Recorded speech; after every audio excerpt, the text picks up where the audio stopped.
ยาต้อนรับหนึ่งหนุ่มเทสดีน้องนัดด่านสวัสดีครับสวัสดีครับสวัสดีครับได้ยินไหมได้ยินเลยชัดเจนได้ยินไหมครับทุกคนวหนึ่งเรียกวสองมาแล้วเป็นไงวันนี้เราเดิน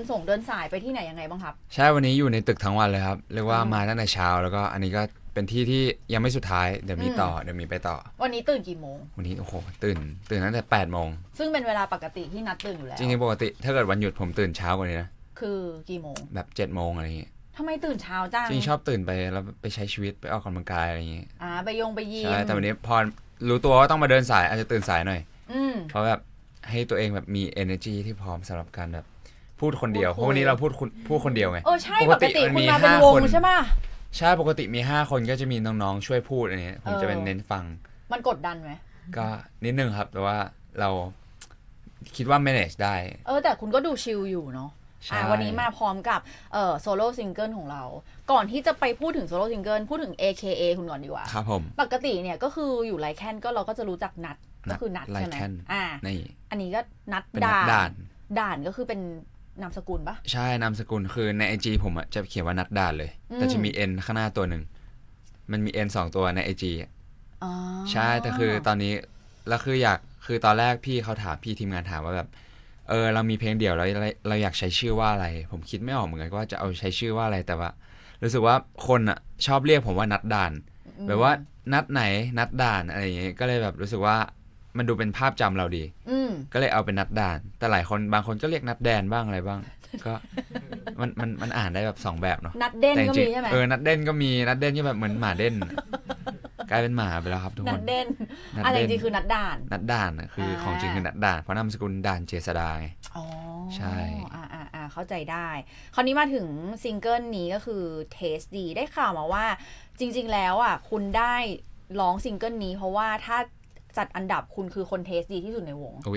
อันนี้ใครพูดครับเนี่ยใช่หรือไม่คุณนั่นแหละพูดเองคุณพูดเองเหรอคุณพูดใน Behind the Scene ตายแล้วโอ้โหเราพูดอะไรไปเนี่ยให้คนอื่นพูดดีกว่าเขาบอกว่าเขาไม่ใช่เขาหรอกคุณนั่นแหละบอกว่าพอเปิดเพลงนี้ในวงแล้วทุกคนบอกว่าเพลงนี้ต้องเป็นคุณเท่านั้นแล้วคุณก็เสริมไปอีกว่าเพราะคุณเทสดีสุดใช่อันนี้ก็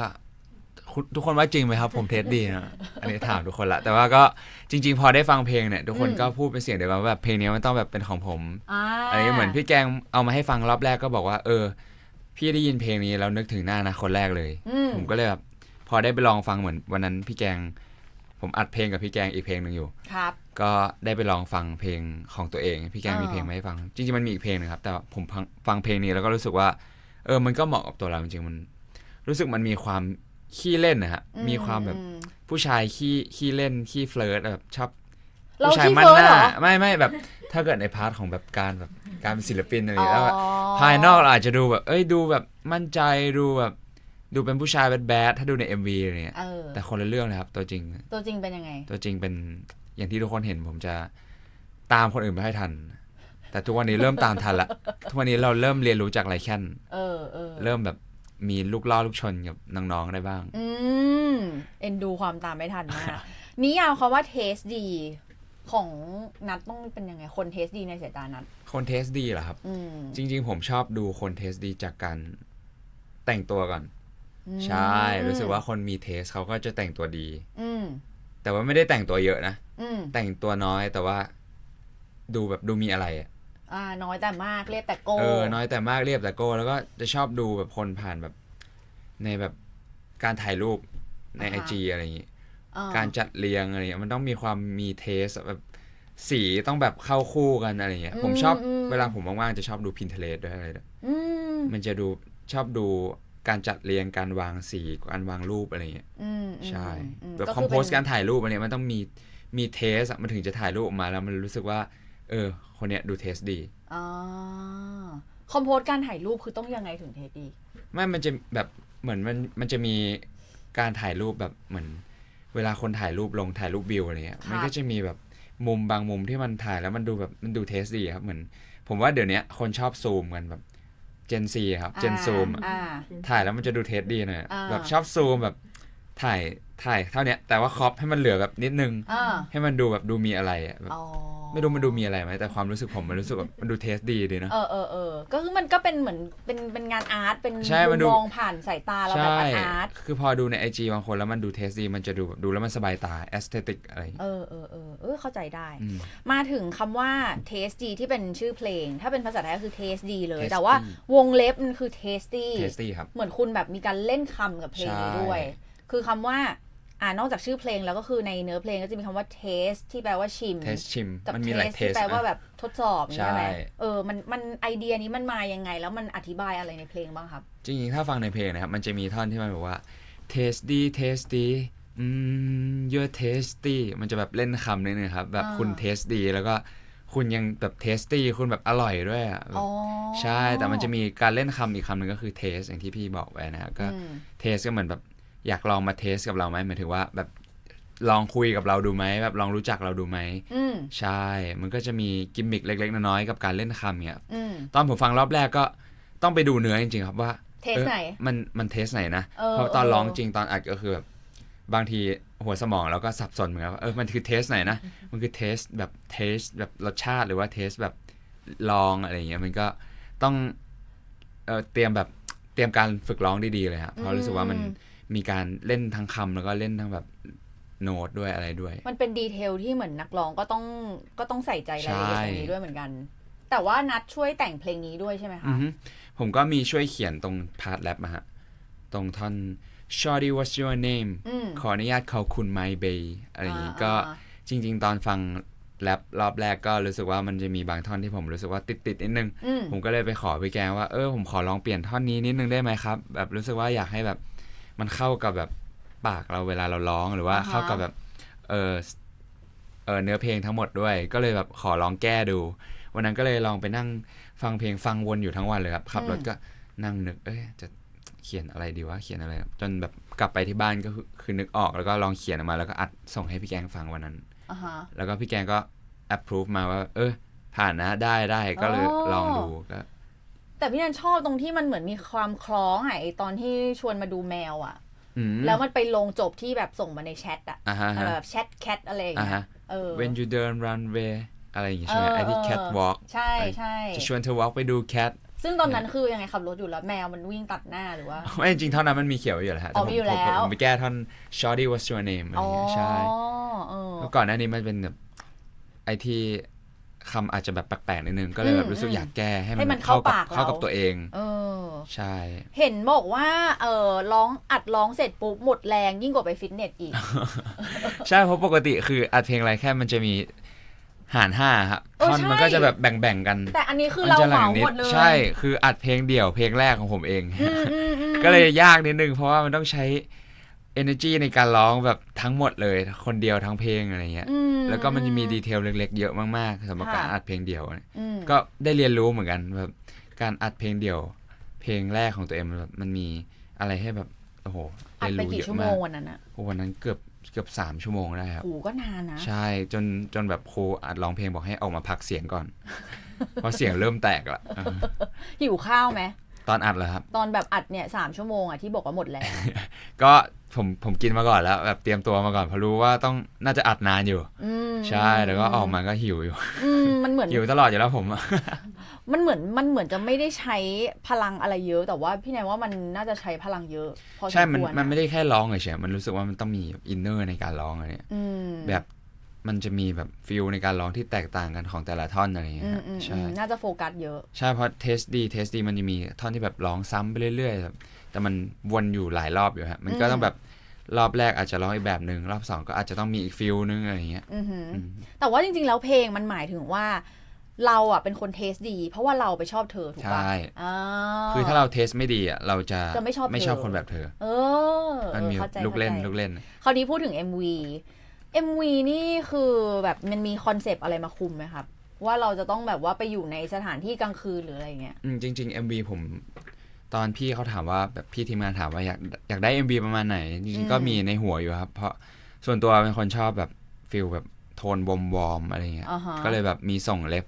MV ไปเนี่ยก็ได้ออกมาเป็นประมาณนี้ก็รู้สึกว่ามันก็ตรงกับที่ผมต้องการอยู่ประมาณนึงใช่มันเป็นฟีลแบบคื คือผมชอบเพลงพี่ไทม์อ่ะพี่ไทม์ไทยอ่ะ ทำไทย ใช่แล้วก็แบบมีส่งเล็บเพลงพี่เขาไปอะไรอย่างเงี้ยว่าเราชอบแนวนี้ประมาณนี้โทนสีอะไรประมาณนี้ก็รู้สึกว่ามันน่าจะเข้ากับเพลงเทสดีของเราใช่แต่เราไม่เห็นหน้านางเอกเลยเนาะใน MV อ่ะใช่แบบเป็นปริศนาอ๋อคือตั้งใจใช่ตั้งใจให้มันดูแบบมีอะไรแบบให้ได้คิดว่าเอ้ยเขาคือใครอะไรอย่างเงี้ยแต่ว่าอันนั้นก็ไม่เป็นไรไม่เห็นหน้าเอกไม่เป็นไรแต่ว่าเพราะว่าเราได้เห็นซิกแพคนัดด่านครับผมมันจะมีท่านิดนึงใช่อันนี้ยังไม่ถึงเท่านั้นท้ายเสื้อเทาอ่ะท่อนเสื้อเทานั่นเองแล้วเราต้องฟิตหุ่นเพื่อถ่าย MV นี้เลยไหมหรือว่าเราฟิตของเราอยู่แล้วจริงๆผมเป็นคนออกกำลังกายอยู่แล้วครับแล้วก็คุมอาหารอยู่แล้วก็เลยแบบก่อนถ่าย MV ก็อาจจะมีไดเอทนิดหน่อยเพื่อให้แบบมันค่อยๆชัดมากขึ้นในตอนถ่ายอ่ะครับเพลงนี้ถือว่าเต้นยากปะสำหรับนัทก็มันจะมีแบบบางท่าที่มันยากครับแต่บางท่าผมก็รู้สึกว่าผมพอทำได้แต่มันก็ต้องซ้อมเยอะประมาณนึงครับสำหรับเพลงนี้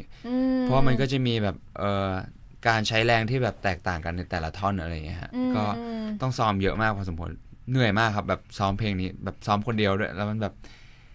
คือเพลงนี้มันเต้นเองทั้งเพลงอะวันนั้นถ่ายไปกี่ชั่วโมง MV น่าจะเป็นสตูไหมครับอันนี้เป็นสตูฮะใช่เหมือนตอนนั้นถ่ายนานมากครับตั้งแต่เข้านัดกล้องผมประมาณ8 โมงมาครับแต่ว่าเสร็จก็13 ชั่วโมงก็ประมาณนะครับประมาณ3 ทุ่มเลิกอะไรอย่างเงี้ยโอ้โหวันนั้นน่าจะกลับบ้านไปน่าจะล้าเลยแหละวันนั้นสลบเลยครับเหนื่อยมากวันนั้นค่ะแต่ว่าก็คือฟีดแบ็กจากแฟนๆหลายคนก็ชื่นชมใช่ไหมคุณได้เข้าไปอ่านไหมใช่ครับแอบอ่านอยู่ครับแบบแฟนๆก็อึ้งท่อนนั้นแหละฮะท่อนเสื้อเทาคือผมก็แบบอ้างไปว่าเสื้อมันเบาเนาะหล่อจะเห็นว่ามือมันถกขึ้นมานะไม่มีมือใครดึงเลยทั้งนั้นในวงไลแคนคุณว่าใครเทสดีสุดถ้าไม่นับตัวคุณถ้าไม่นับผมนะจริงๆถ้าคนเทสดีสุดเหรอวิลเลียมแล้ววิลเลียมคุณถ้าเกิดแบบคนดูแบบไปเห็นใน IG วิลเลียมมันจะมีแบบการจัดเรียงที่แบบดูแบบสีอะไรเงี้ยมันจะดูเข้ากันใช่เพราะผมชอบดูคนเทสดีจาก IG ใช่ก็ลองดูการถ่ายรูปอะไรเงี้ยมันจะมีแบบคอมโพสที่มันแบบดูเทสดีอะไรเงี้ยดูแล้วสบายตาครับโอเคแล้วพอมาทำเดี่ยวแบบนี้มันมีมุมไหนไหมที่นัดรู้สึกว่าเฮ้ยพอเราเป็นวงคนอาจจะไม่ค่อยได้เห็นมุมนี้ของเราแต่พอมาเป็นเดี่ยวปุ๊บคนได้เห็นมุมนี้ที่เราตั้งใจนำเสนอแน่นอนพอมาเป็นเดี่ยวแล้วผมรู้สึกว่ามันจะมีอะไรหลายอย่างที่แบบคนดูไม่ค่อยเห็นก็คือน่าจะเป็นพาร์ทของการแรปอะไรอย่างงี้เพราะส่วนใหญ่ในวงไรแคนผมก็อาจจะไม่ค่อยได้แรปมากแล้วก็ผมจะแบบเป็นคนแบบกลางๆแบบทำทุกอย่างกลางๆอะไรอย่างเงี้ยใช่แล้วก็ไม่ได้มีอะไรที่แบบเด่นแบบเหมือนอย่างเมนโวคอลอย่างวิลเลียมอะไรก็จะแบบร้องเด่นไปเลยแล้วก็เต้นเด่นไปเลยผมจะแบบค่อนข้างมีเดียมก็เลยอาจจะไม่ค่อยได้เห็นผมในโทนเสียงแรปในเพลงเทสดีแบบนั้นเท่าไหร่เหมือนเป็นฟิลอัดอั้นเหมือนกันเหมือนแบบว่าพอมาทำเดี่ยวปุ๊บก็เลยเป็นเพลงที่คุณนิยามว่ามีไฮโน้ตแบบวิลเลียมใช่ไหมมีแบบเพอๆแบบสายเพอๆแบบตุ้ยมีแรปแบบโฮงมีเต้นสับๆแบบเลโก้คือกวาดหมดเลยทำได้ทุกอย่างโอ้โหก็เรียกว่าเอามารวมๆกันดีกว่าแต่ไม่รู้ว่าดีประมาณไหนแต่คิดว่าตัวเองก็ดีใจครับที่ได้ลองทำทั้งหมดทั้ง3อย่างแล้วก็รวมมาเป็นเพลงเทสดีก็หวังว่าแฟนๆจะชอบดีกว่าว่าเราได้เห็นเราในมุมแบบต่างๆในแต่ละสกิลอะไรอย่างเงี้ยฮะแล้วเพื่อนในวงเขาฟังเราแล้วดู MV แล้วเขามีแบบคอมเมนต์อะไรไหมมีครับผมวันนั้นไปถ่ายรีแอคกันก็นั่งดูด้วยกัน5 คนเลยก็ผมก็เขินเหมือนกันนะนั่งดูแล้วทุกคนมานั่งดูผมถกเสื้ออะไรนิดนึง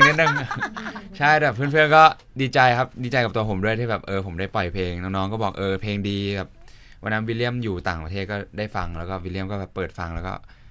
มันชอบเพลงเหมือนกันมันก็บอกผมอะไรอย่างงี้ใช่มีใครแซวอะไรแรงสุดไหมแซวแรงสุดเหรอมีเลโก้ครับเลโก้ชอบล้อท่าเต้นชอบแบบล้อท่าเต้นแบบเวลาผมเต้นมันชอบแบบทำหน้าตามแบบผมชอบเล่นหน้าเล่นตาไงใน MV มันก็จะทำแบบทำหน้าตามผมอะไรอย่างงี้ใช่ชอบล้อก็เขาอยากเรียนแบบคนเทสดีไงน้องชอบแกล้งโอเคสุดท้ายเดี๋ยวให้นัดด่านฝากโซโล่ซิงเกิลนี้หน่อยดีกว่าเทสดีค่ะครับผมก็ขอฝากเพลง Tasty ของนัทด้วยนะครับผมเป็นเพลงซิงเกิลแรกของผมนะเป็นแนว Pop R&B ก็อยากให้ทุกคนไปฟังกันเยอะนะครับแล้วก็ใครได้ฟังแล้วชอบก็ฝาก เปิดอีกเรื่อยๆนะครับผมแล้วก็ใครอยากเต้นตามผมก็ติดแฮชแท็กมาได้นะครับ Tasty Challenge นะครับผมรอดูอยู่นะครับครับเนี่ยมีคนเขาคอมเมนต์มาในไลน์บอกว่าเสื้อมันเด้งใช่ครับ ใช่เนี่ยมันเด้งมากเลยเนี่ยแต่วันนี้ไม่ต้องเด้งน้องมันหนาวไม่เด้งแต่ว่าขอฟังสัก1 ท่อนสดๆได้ไหมครับได้เลยครับมาครับท่อนฮุกใช่ไหมครับเอาที่น้องแบบสบายใจเลยมาเทสดีจากนัดด่านค่ะได้ครับ Girl I'm tasty cause I like you อยากจะ taste you ว่าได้ชอบเปล่า Tasty but I love like you're everything baby you're sour Tasty cause I like you อยากจะ taste you ว่าได้ชอบเปล่า Tasty but I love like you're everything baby you're sour นี่ขนาดเขาร้องอย่างเดียวนะเขายังแบบมีแบบเล่นหูเล่นตาแพรวๆขอบคุณนัดด่านนะคะลาไปด้วยงานนี้เลยเทสดี